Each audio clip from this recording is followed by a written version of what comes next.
What's going on, gamers? Sam here, back at it again for another video. In today's video, I wanted to give my honest thoughts and review of Imaginarium Theater, aka Genshin's new endgame.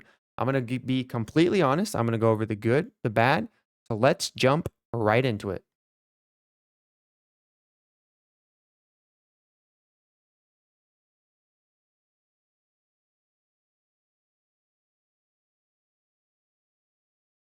Now, let's start off with the good, and don't mind the background. It's just my footage of doing Imaginarium live on stream. If you ever want to come say hi, chill on our YouTube live stream, we'd love to have you. But let's jump into the good. I always like to start with the good. So the good is we have a new Genshin Impact endgame. We've been asking for this for about 4 years. It's nice that it's finally here. It might have taken a little nudge from a competitor game, aka Wuthering Waves, but hey, it's here. We like that. And for me, it is a combat driven mode. I am a combat gamer. I play Genshin. I play Wuwa for the combat. I'm not a story guy. Miss me with the story. I'm sorry. I'm a combat. So the fact that, you know, the main point of the game, aka combat for me, is elevated and heightened. I like that. That's a win for me. Now, I would also say a good is the fact that it is pretty free to play friendly, I would say. We'll talk about logistics in a second, but if you've been playing Genshin for a long time, you should have a pretty well built roster of characters. Hopefully, it's diversified. It really the mode itself is not challenging. I would say there's hardly a floor or a chamber or an act that's difficult aside from the robot couple. That boss sucks. I would say it's pretty easy. It really is. So, if you're a free to play gamer, you've kind of focused on the quote unquote meta characters, you really should be able to do a good chunk of the content. So the fact that we have new endgame, the fact that it is, I would say, pretty free to play friendly, but we'll talk further in a moment. And then lastly, I would say like the rewards are pretty good as well. We get a full 10 pull. Actually, we get a little bit more. I think we get 1,720 primos if you complete the whole act in a month. Now, I know that's a big if because of the requirements, which we'll touch upon. But the fact that you have a full month to kind of get the bearings of the event and understand it, I think it's good. I think a full 10 pull in a given month is solid. We always like more rewards. Now, let's talk about the bad. So, I mentioned that it's free to play friendly. I will say I don't personally like the vigor system or the support character system. So, if you didn't know, for the there's three different difficulties. You got easy, normal, and hard. And each different difficulty has different requirements for how many characters you need and what level they need to be. But let's start with the hard because everybody wants to push the hard to get maximum rewards. So for hard, you need 18 built characters and they have to be level 70. Now, built is definitely a nuanced word. I'm not saying that each character has to be super cracked out. Like I said, I don't think the actual mode is challenging in itself, but you still need to have characters that are built. You still need to understand those characters. Um, so yeah, I think the fact that you need so many of them is definitely a barrier to entry, especially for new players. Now I understand this is an end game mode. It's not really meant for new players, but the fact that if you were to pick up Genshin today, you'd be overwhelmed trying to figure out what the game is, and then you have these new end game modes that are so far removed from you.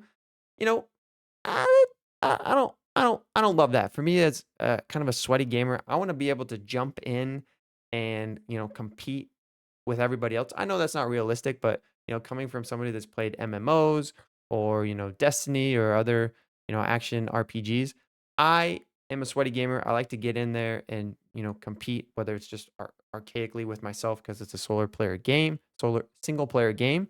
But the fact that it's very new player friendly, I don't love that. Now the vigor system as well, so you can only use a certain character twice in the entire run. So let's say, we have Arlecchino here, one of my favorite characters. I can only use her twice in the entire run. As you'll see, all my vigor is gone for that character. I can no longer utilize them. Doesn't feel great. So not only are we hampered by which specific characters we can use, like for this first act, first iteration, we can only use characters that are Animo, Electro, or Pyro. So if you don't have a good roster of those characters, well, you're kind of screwed. Now, obviously, there is the trial characters that are from specific elements. You can also use I'll call it a flex character, and then you can also get a character from a friend. But if you really don't have a well-established roster of diversified characters of different elements, you're kind of at you're kind of hampered. You're kind of straitjacketed. So I don't love that. Um, and then just I would have preferred if they did the boss mode, like the boss rush, where we're fighting difficult bosses. Each boss has a different mechanic that we don't normally see in a specific end game.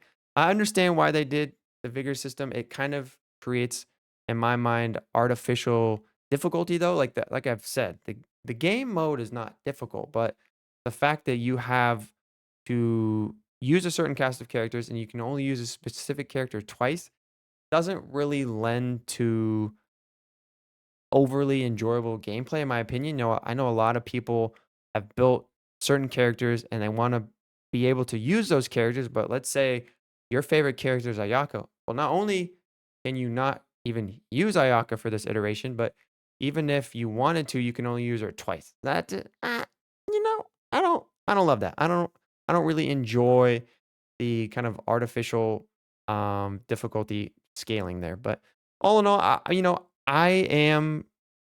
I'm whelmed by the new endgame. I definitely don't think it's anything groundbreaking or earth-shattering. But again, the fact that we have new endgame in Genshin, which we've been asking for going on 4 years, I think is great. I think Hoyo is finally listening. Like I've always said, innovation or competition breeds innovation. And I don't care what anybody says. I don't think this game mode would have come out without Wuthering Waves. I don't care what anybody says. I know people are like, well, dev time, it would have taken. They had all these mechanics already in the game. This vigor system was in an earlier event. It was not hard to retool it. So I'm glad that, you know, Genshin is feeling a little bit of heat, maybe even one iota of heat, and they got them motivated to, do some end game. So all in all, if I was gonna give it a rating, I would say it's probably like a 6.5, 7 out of 10. Again, like I said, not earth shattering, not groundbreaking, but it is new content. It's combat driven content, which I like. I just think the execution isn't amazing. Obviously, I don't see them making any changes. It's already kind of been established. It's already in rotation. They got to make it challenging in whatever way possible. And the vigor system, and then also having a certain cast of characters that you can pick from is how they went about it.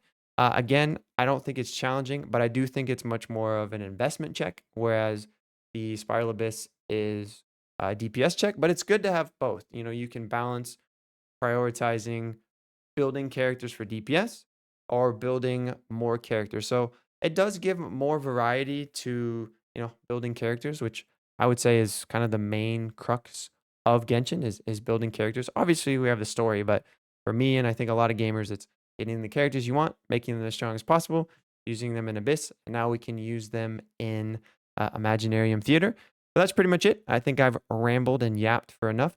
Comment down below. What do you think of the new endgame? Do you like it? Do you think it's good?